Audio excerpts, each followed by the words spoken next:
Hoy, domingo 9 de mayo, celebramos el Día de Europa, el aniversario de la creación del gran proyecto europeo que nos ha llevado a más de 70 años de paz y convivencia en el continente europeo. Vamos a repasar cómo fue la fundación y los principales hitos.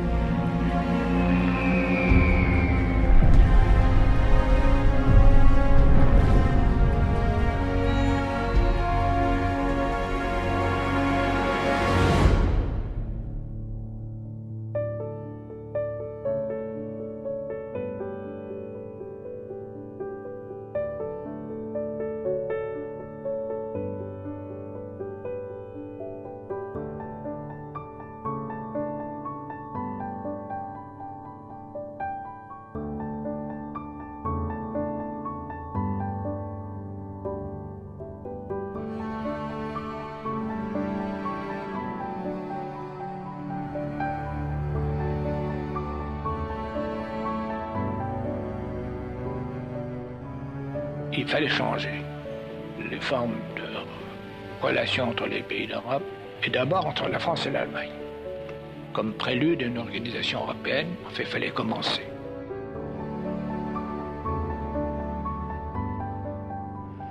Wenn es uns gelingt, dann ist dies das beste Mittel, eine Politik zu treiben, die sich auf Vertrauen gründet. Si nous ne bâtirons que des administrations communes, sans qu'il y ait une volonté politique supérieure, vivifiée par un organisme central, nous risquons que cette activité européenne paraisse sans chaleur, sans vie idéale. Le problème de l'unification politique de l'Europe est posé. Il ne pourra plus être éludé.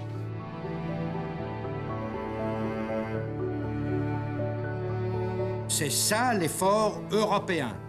Ce que je vous demande, c'est de participer à une révolution d'une telle ampleur qu'elle permet sans doute de considérer toute autre révolution comme inutile.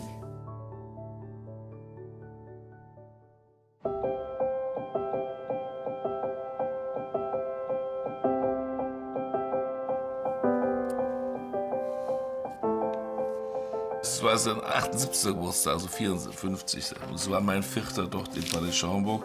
Das war einer der wichtigsten Tage im Jahr, dieser Geburtstag. Ne? Da waren wir dann ungefähr um 9 Uhr da und dann hat die Familie gratuliert im ersten Stock im Arbeitszimmer mit Gedichten und kleinen Blümchen und so weiter. Und dann ging es runter in das Parterre und da kam dann eben der Bundespräsident und die Minister und die Diplomaten und viele andere Leute vom Staat, die Kirchen und so weiter. Man kann das alles hier im Album genau sehen, also wie sie alle kommen gratulieren. Ja, mein Großvater war ein richtiger Familienpatriarch. Er war ein strenger Mann, aber auch voller Humor. Und er war stolz auf seine große Familie, hatte ja 7 Kinder und 24 Enkel und 6 Schwiegerkinder. Aber der Kontakt war nicht so nah, wie das sonst in Familien üblich ist. Also man konnte ihn nicht umarmen und küssen. Also man gab die Hand und sagte, guten Tag, Großvater. Und man sprach nur mit ihm, wenn man von ihm auch gefragt wurde. Er hatte eine natürliche Autorität und seine Autorität war größer als die des eigenen Vaters. Also er war so eine Art Übervater für uns.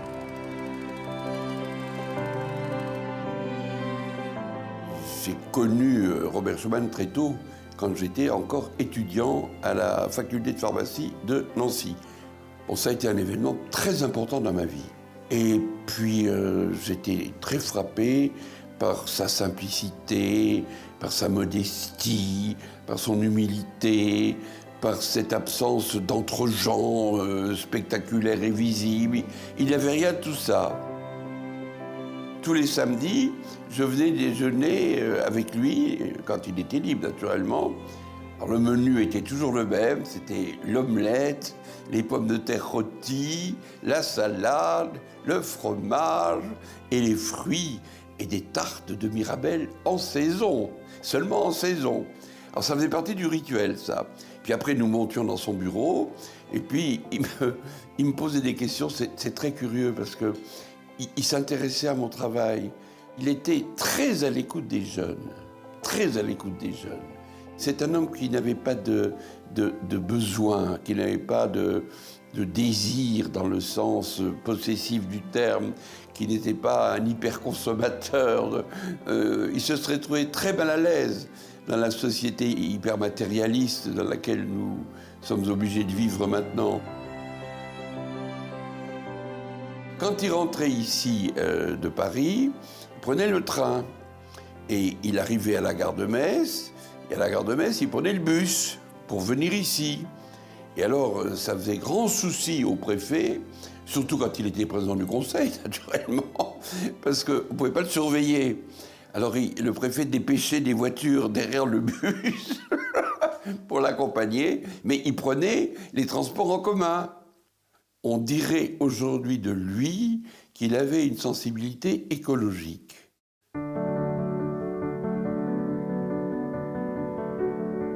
C'était une grande famille bourgeoise, les Spaak. Mon grand-père était poète et il a été directeur du Théâtre de la Monnaie.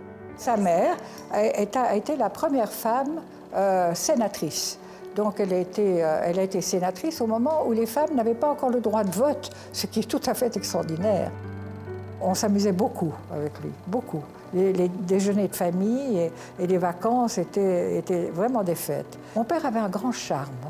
Il avait un côté féminin. Il pleurait très vite aussi. Et il jouait de son charme d'une manière scandaleuse. Et surtout, il était un bon orateur qui croyait foncièrement à ce qu'il disait. J'étais à Paris au grand discours de la peur. Il monte à la tribune, il s'adressait aux Russes, et il fait un discours sensationnel qui était exactement le discours qu'il fallait faire à l'opinion publique. Savez-vous quelle est la base de notre politique? C'est la peur. La peur de vous. Essayons de prendre un nouveau départ. Prenons ce nouveau départ ensemble. Il n'est pas trop tard. Il n'est pas trop tard, mais il est temps. C'était d'une émotion absolument incroyable. Quelle chance d'avoir assisté à ça. Quelle chance.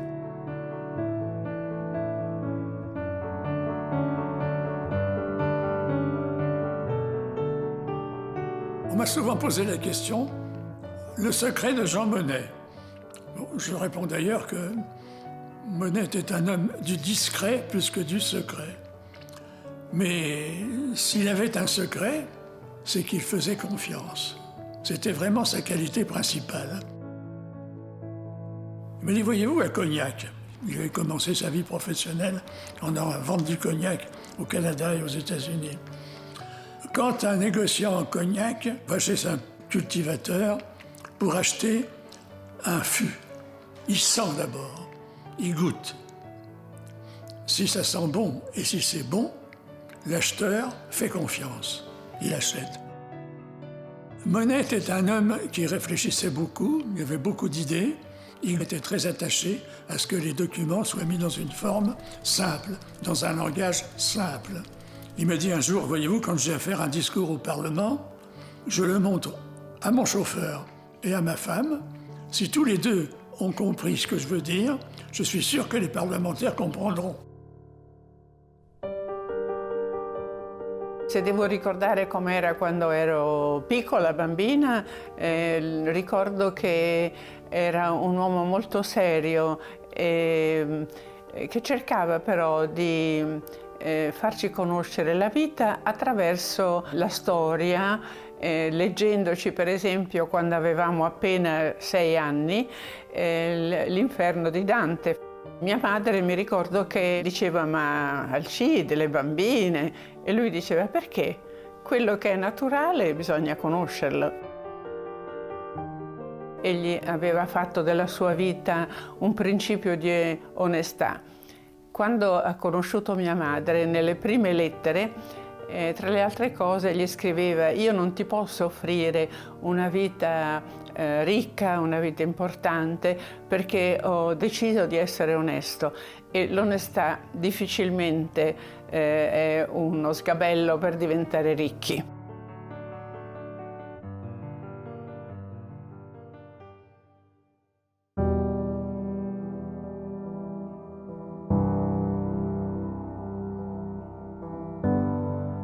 Mio padre è nato in un paese del Trentino. I trentini potevano andare a Vienna o in città austriache a studiare. A Vienna i primi anni ebbe una vita estremamente difficile. A volte, non avendo la possibilità neppure di comprarsi una cena da mangiare, compravano le mele e assieme a altri 2 ragazzi andavano in camera, si sdraiavano sul letto o su una poltrona, uno di loro suonava il violino e gli altri mangiavano le mele.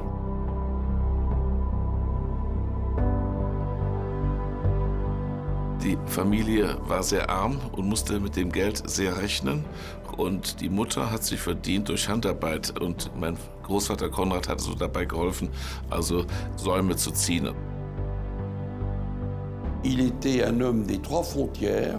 Il a été à la fois un natif de Luxembourg, un étudiant en Allemagne, un avocat en France. Il avait une double culture.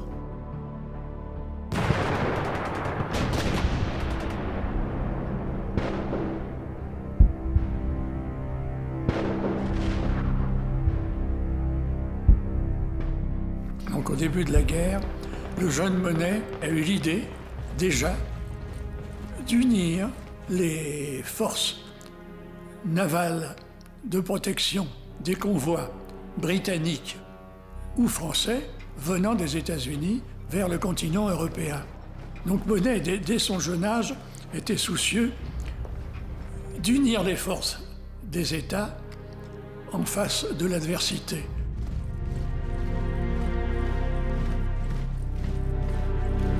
Quand il a eu 16 ans, il est parti pour rejoindre l'armée belge qui était sur les bords de l'Isère.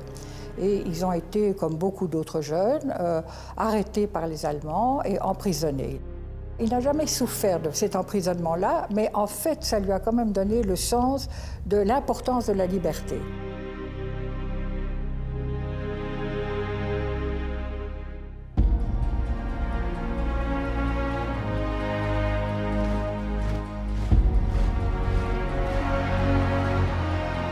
Nach dem Attentat auf Hitler am 20. Juli 1944 wurde mein Großvater verhaftet, weil er ein Verdächtiger war. Er wurde gebracht in das KZ Buchenwald und der Lagerkapo war ein kommunistischer Kölner und hat ihm geholfen, freizukommen. Und die Gestapo hat das sofort gemerkt, meine Großmutter hier in Röndorf verhört, und dann wurden beide verhaftet und beide getrennt am selben Tag, am Tag ihrer Silberhochzeit, in Brauweiler ins Gefängnis eingeliefert, in verschiedene Häuser. Und meine Große hat einen Selbstmordversuch begonnen mit Tabletten und mit Pulsadern aufschneiden. Und daran ist sie später auch mal gestorben, 3 Jahre später. I primi tempi venne ricercato dal fascismo perché volevano che assieme al resto dei popolari, il Partito Popolare, accettasse il fascismo. Mio padre naturalmente non lo accettò e quindi venne condannato a carcere, a 4 anni di carcere. Anche mia madre andò in prigione per una 10ina di giorni e questa era forse l'unica cosa che non gli ha mai perdonato mio padre. Pendant la guerre, il a d'abord été incarcéré, il s'est débiné. Alors là, il y a un mystère pour moi. Il paraît qu'il s'est échappé de la prison en descendant le long du chenal. Il est descendu comme ça. Je ne sais pas comment il a fait, parce qu'il n'était pas très sportif. Il est arrivé à Londres sous le bombardement. Et son collègue, M. Pierlot, qui était le Premier ministre, lui a mis la main sur sa main et lui a dit « Vous pensez à quoi maintenant ?» Et il a répondu « Je pense que nous sommes dans un pays de liberté. » Donc les bombes, ça n'avait pas d'importance. Ce qui était important, c'était la liberté. Et on se bat et on meurt pour ça.